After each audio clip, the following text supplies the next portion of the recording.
In this edition of How We Invest Your Money, I'm speaking to Brendan Murphy from Mellon. Brendan, thanks for your time today. Great, thank you.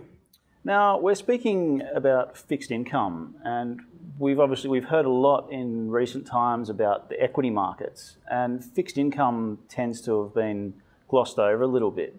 Now, probably one of the biggest events in this space that's happened recently is the US Fed having paused on rates. Now, what does this actually mean for the broader fixed income, for the credit space and for investors there? Yeah, I mean, it's been a big relief for risky asset markets. Our belief is the Fed is on pause for an extended period of time. We don't think they're necessarily done in terms of the rate tightening cycle, but certainly equity markets, in the riskier parts of the fixed income markets, came under a lot of pressure in the fourth quarter of last year around concerns that the Fed was going to tighten maybe more than expectations.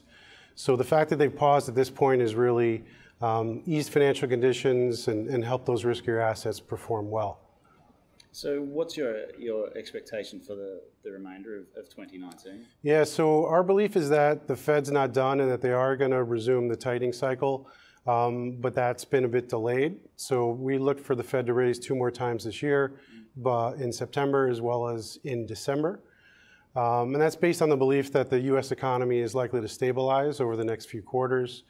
And with that, mainly over concerns around the possibility of price pressures emanating that the Fed would look to put in 2 more rate increases.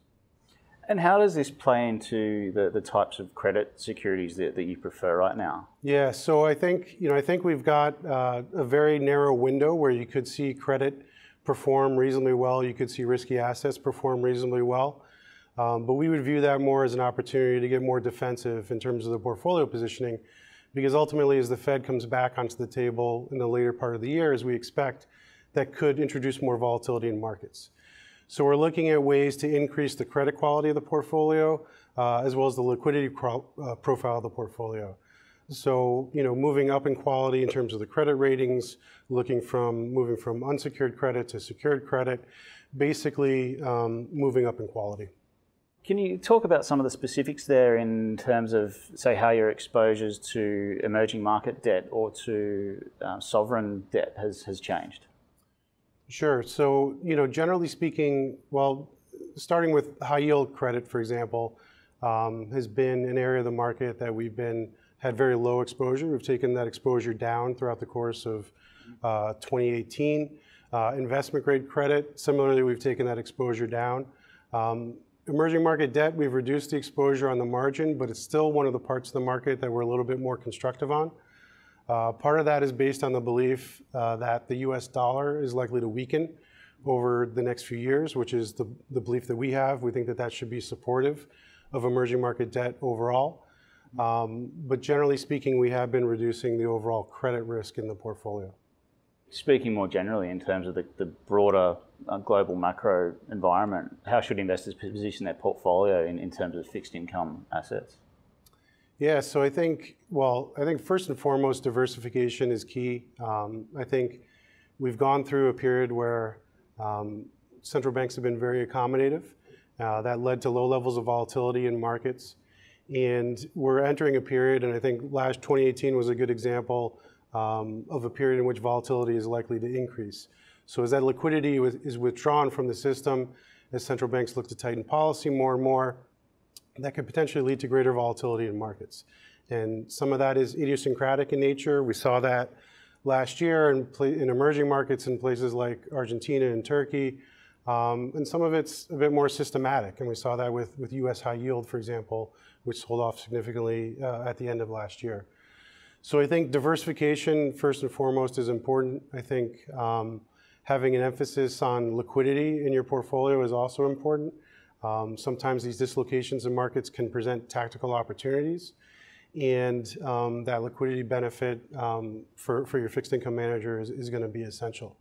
So in that sort of returning volatility, it sounds like, would you say that the role of fixed income is possibly becoming even more important now than, so people might have overlooked it a bit more in recent times, but is it becoming more important for diversification now?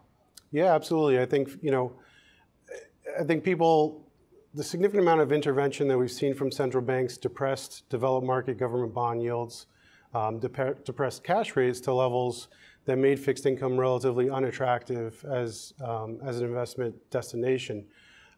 We've seen yields move a little bit higher, which all else equal makes them look more attractive.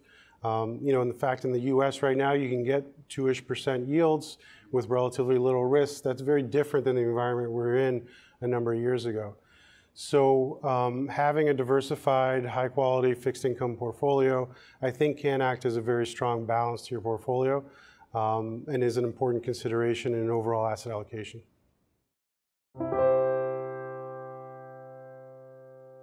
Any advice in this video is general advice prepared by Morningstar without reference to your financial objectives, situation, or needs. You should consider the advice in light of these matters and any relevant product disclosure statement before making any decision to invest.